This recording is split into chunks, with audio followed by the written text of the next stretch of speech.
High guys, welcome back to my channel. तुम्ही जर माझ्या चॅनलमध्ये नवीन असाल तर मी माझं नाव सांगते। माझं नाव आहे श्रुती मांजरमकर आणि मी जर्मनीमध्ये राहते आणि डेली ब्लॉगिंग करते आणि कधी कधी इन्फॉर्मेटिव्ह व्हिडिओज पण काढते।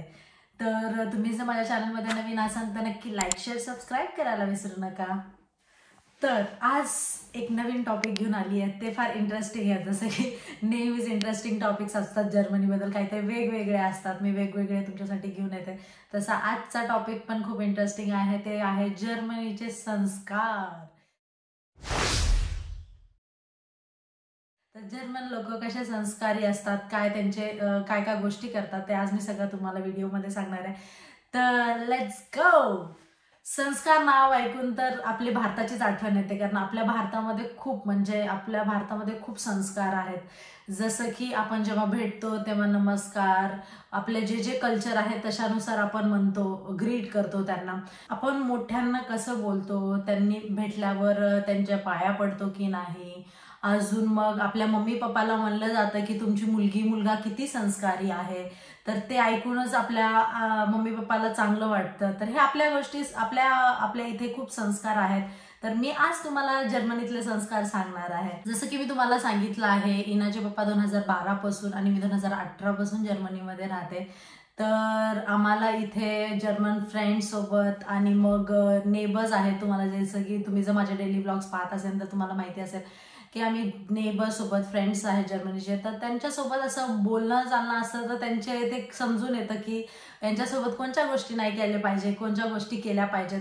तर मग त्या एक्सपिरियन्सनी, माझ्या स्वतःच्या एक्सपिरियन्सनी मी हा सगळा व्लॉग काढत आहे आणि मी माझ्या एक्सपिरियन्सनी तुम्हाला सगळ्या गोष्टी सांगते की यांना कोणत्या गोष्टी आवडतात, म्हणजे यांचे संस्कार आहेत, आणि यांना कोणत्या गोष्टी म्हणजे आवडत नाहीत ते पण मी आज सांगेल तुम्हाला। तर पहिली जी संस्कारी गोष्टी आहे ती आहे ग्रीटिंग।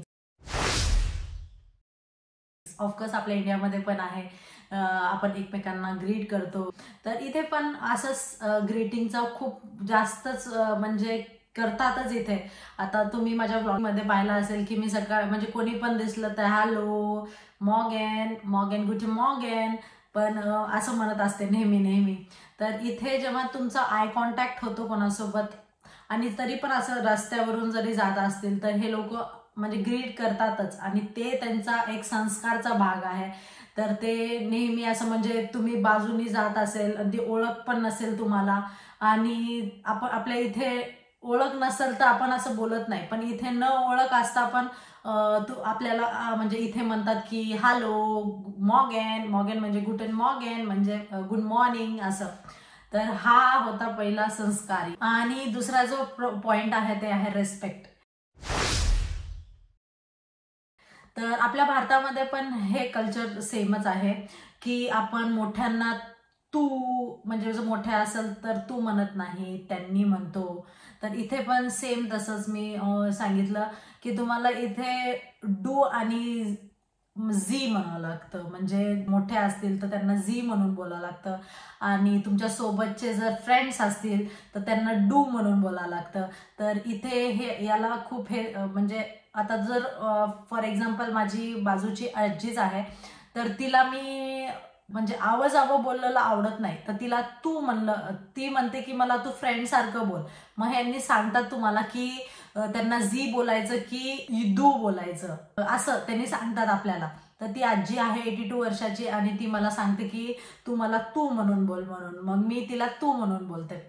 पण ते आपल्याला थोडंसं वेगळंच वाटतं की अरे बापरे, एवढी मोठी आजी आहे आणि मग आपण त्यांना तू बोलून, कारण माझ्या तोंडातून नेहमी तिला झी निघतं।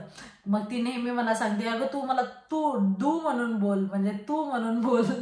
मग ते असं होतं की आपल्याला ते येत नाही की आपण मोठ्यांना तुम्ही म्हणतो, तसं आपल्याला ते तसे संस्कारच दिलेले आहेत की आपण आदरानेच बोलतो मोठ्यांसोबत। तर ते मला इथे पण तसंच होतं की म्हणजे नेहमीच चुका करते आणि मग तिला मी झीच म्हणून बोलत असते। तिसरा जो पॉइंट आहे तो आहे मॅनर्स।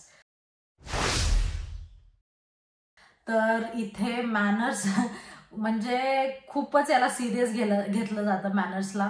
फॉर एक्झाम्पल आता आपण कुठं लाईन असेल, आपण कशाला तरी बँकमध्ये या काहीतरी खायचं असेल तर लाईनमध्ये थांबतो, म्हणजे काही घेण्यासाठी। पण इथे असं आहे की कोणीही म्हणजे असं एकदम खूपच अर्जंट आहे यांना आणि ते पुढं जाऊन काहीतरी करेल या लाईन ब्रेक करून काहीतरी करेल नाही, हे कधीच करत नाहीत अशा गोष्टी. ते थांबतात एक एक तास 2-2 तास थांबतील, पण असं म्हणजे मध्येच जायचं हे अशा गोष्टी कधीच करणार नाही. तर इथलं हे खूप चांगलं वाटतं हे मॅनर्स की म्हणजे असं मध्येच कोणी जात नाही ते. आणि त्याच्यानंतर अजून एक गोष्ट सांगते मॅनर्सची इथली. आता आपल्या इथे पण लोकलमध्ये किती हे असते क्राऊडेड, खूप लोक असतात लोकल्समध्ये आपल्या भारतामध्ये. तर खूप इकडून तिकडून तिकडून इकडून असं म्हणजे लोकांना उतरू पण देत नाही, डायरेक्ट चढत असतात. तसं इथे नाही. इथे पहिलं सगळ्यांना उतरू देतात, म्हणजे ज्या साईडनी त्यांनी म्हणजे एका साईडनी उतरतात आणि एका साईडनी चढतात, म्हणजे नाहीतर मग सगळ्यांना उतरू देतात आणि मगच चढतात. पण इथे असं कधीच मी तर आतापर्यंत खरंच कधीच पाहिलं नाही की म्हणजे उतरत पण आहे चढत पण आहे, तसं कधीच करत नाही. पहिलं उतरतात आणि मगच चढतात. तर ही पण खूप चांगली गोष्ट वाटते इथल्या संस्काराची की यांनी असं म्हणजे असं गडबड ते काही करत नाहीत. गेली तर गेली ट्रेन म्हणतात, पण आरामात व्यवस्थित चढणं उतरणं करतात. आणि अजून एक सांगते मी ह्याच रेस्पेक्टची गोष्ट. जेव्हा मी जॉबला जायची तेव्हा म्हणजे असं काही जरी आता एक माझ्यासोबतच एक जर मुलगी चालत असेल, म्हणजे सोबतच आम्ही आलो जॉबसाठी आणि मग आम्ही दोघं मधात जातोय आणि तिनं जर डोर पहिलं पकडला तर मग ती माझ्यासाठी डोर पकडून ठेवेल, तेव्हा मी जाईल. म्हणजे इथे असं नाही की तुम्ही म्हणजे ती आली लगेच तुमच्या तोंडावर दार हे केला, तसं नाही. इथे त्याला पण खूप हे करतात की म्हणजे फर्स्ट जे आलं ते त्यांनी ते डोर पकडूनच ठेवताय आणि मग सगळे जेवढे आहेत तेवढे लोक जातील मध्ये आणि मगच तो डोर क्लोज करेल. तर हे पण एक त्यांच्या संस्काराची गोष्ट आहे जी की मला ती पण खूप आवडते. चौथा जो पॉइंट आहे ते म्हणजे कौतुक करणे कोणाचं. म्हणजे कौतुक करणे खरंच ह्या जर्मनकडून शिकायला पाहिजे.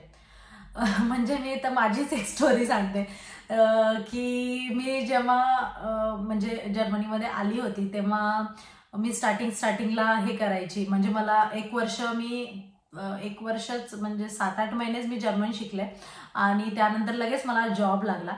पण मला ते क्लास करून पण मला जर्मन येत नव्हती, कारण ते जेव्हा तुम्ही बोलाल भाषेला तेव्हाच तुम्हाला येत असायचं. मग ते फक्त शिकून ती भाषा येत नाही, पण जेव्हा तुम्ही जास्त बोलाल तेव्हाच ती भाषा येते. तर तसंच माझ्यासोबत पण घडलं. जॉब तर लागला, त्यांना वाटलं की हिचं म्हणजे B1 झालंय. B1 म्हणजे इथे बेसिक आहे. तर ते बेसिक हिचं झालंय म्हणजे हिला जर्मन येतच असेल, पण तसं काही नव्हतं. मला जर्मन काहीच यायची नाही. आणि मग तिला वाटलं की हा येते, पण मी तिला सांगितलं होतं की मला तेवढी जर्मन येत नाही म्हणून. जी बॉस होती तिथे, मॅनेजर होती, तिला सांगितलं मला जर्मन येत नाही. तरी पण तिने मला जॉबवर ठेवलं. आणि मग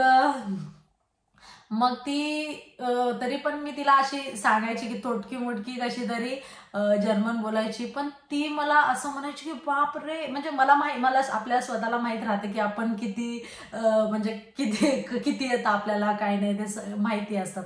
तर तसंच ती माझ्यासोबत ती मला हे असं करायचं, ॲप्रिशिएशन करायचं की कौतुक करायची माझ्यासोबत की अरे तुला किती छान जर्मन येते असं.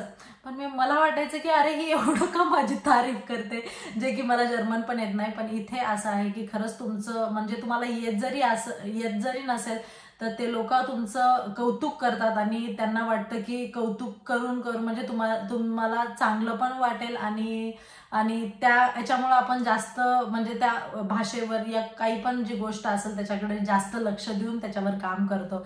त्याच्यामुळे इथे कौतुक म्हणजे कोणाचं असं मन ते दुखवत नाही. इथे कौतुकचा खूप मोठा रोल आहे.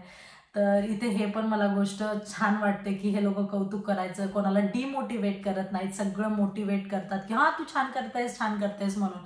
तर ही पण त्यांच्या मॅनर्सचीच पार्ट आहे. तर ही पण किती चांगलं वाटतं हे ऐकून की म्हणजे कोणाचं ॲप्रिशिएशन, आणि कोणाला नाही आवडत की कोणाचं म्हणजे कौतुक केलेलं. 5वा जो पॉइंट आहे तो आहे प्रायव्हसी लाईफ. इथे तुम्हाला सांगू, प्रायव्हसी यांच्या लाईफमधला सगळ्यात मोठा मला जसं वाटतं ते यांच्या लाईफमधला सगळ्यात मोठा रोल असेल यांचा प्रायव्हसी. कारण यांना प्रायव्हेट जी गोष्टी आहेत ते विचारलेल्या बिलकुल आवडत नाहीत. जसं की आपल्या इथे विचारतात, आता खूप जण जेव्हा आम्ही इंडियाला जातो, आमचीच एक गोष्ट सांगते तुम्हाला, जर आमच्या जेव्हा इंडियाला जातो तर सगळे पहिले जर विचारतात, मग किती कमवतो तुम्ही तिथे जाऊन, जास्तच कमवा, तुम्हाला जास्तच पगार असेल तिथे, मस्त मजा आहे तुमची असं. तर इथे तसं करू शकत नाही. इथे सॅलरी तुमची किती आहे आणि ह्याच्यावर खरंच बंदी आहे. इथं तुम्ही विचारू शकत नाही कोणाला तुमची सॅलरी किती आहे म्हणून. तर इथे एक प्रायव्हेट लाईफचा तो पार्ट आहे की तुम्ही सॅलरी तर कोणाला विचारू शकत नाही. म्हणजे इथे असं आहे की प्रायव्हेट लाईफ त्यांनी शेअर, म्हणजे स्वतःहून जर शेअर केली तर ते ठीक आहे, पण तुम्ही स्वतःहून त्यांच्या असं आपल्या इथं जसं करतात की मग काय चालू आहे, काय नाही, कसं चालू आहे, किती वाजता येता, किती वाजता खाता, आपल्या इथं सगळ्या गोष्टी शेअर केल्या जातात. पण इथे तसं तुम्ही शेअर नाही करू शकत. म्हणजे त्यांनी सांगत पण नाही तुम्हाला त्यांची प्रायव्हेट लाईफ. त्यांनी प्रायव्हेट लाईफला खूप मोठं असं हे करून ठेवतात की म्हणजे पॅक करून ठेवतात, म्हणजे त्यांच्या फॅमिलीमध्येच राहिलं पाहिजे तसं. तर इथे असं कोणाला पण शेअर करत नाही. ती ही एक गोष्ट आहे, ती आहे ती खूप प्रायव्हेट ठेवतात. 6वा जो पॉइंट आहे ते आहे रेस्पेक्ट फॉर अदर्स ओपिनियन. म्हणजे दुसऱ्यांचं ओपिनियन किती त्यांनी रेस्पेक्टफुली हे करतात, म्हणजे त्यांचं ऐकून घेतात असं. तर फॉर एक्झाम्पल मी सांगते, आता आपल्या घरी मुलं असतात. इथे जर्मन लोक त्यांच्या मुलांना त्यांचं पण ओपिनियन ऐकून मग त्याच्यावर डिसिजन घेतात. आपल्या इथं तसं नाही आहे, लेकरांचं काही ओपिनियन नसतं आपल्या इथे. आपल्या इथे मम्मी पप्पाच असतात, तेच त्यांनीच ओपिनियन घेऊ शकतात. पण इथे तसं नाही. इथे मुलांचं सगळ्या गोष्टीचं म्हणजे ते ओपिनियन घेतात आणि मग जे स्वतः म्हणजे ते जर म्हणजे राईट असेल तरच मग ते त्याला हे करतात, म्हणजे अलाव करतात. तर ही पण एक चांगली गोष्टी आहे, संस्कारी गोष्टी वाटते मला. 7वी जी गोष्ट आहे ती एन्व्हायरमेंट. तर तुम्हाला की मी जसं सांगितलं की जर्मन लोकांना खूप एन्व्हायरमेंट बद्दल खूप सिरियस आहेत. त्यांनी एन्व्हायरमेंट क्लीन ठेवण्यासाठी खूप कष्ट करतात. म्हणजे नेहमी, आता मी माझंच एक्झाम्पल सांगते, जे आपल्या रस्त्यावर जे झाडं असतात, म्हणजे बाजूने म्हणजे न कामाचे झाडं येतात असे बाजूला रस्त्याने कुठं पण, ते पण त्यांनी चांगलं दिसायला पाहिजे म्हणून ते स्वतः काढतात. जे की ते म्हणजे आपल्या इथे असं वाटतं की अरे हे काय काढायचे रस्त्यावरचे झाडं, मग हे त्यांना कमीपणा असं काही वाटत नाही की मी रस्त्यावरचे झाडं का काढू.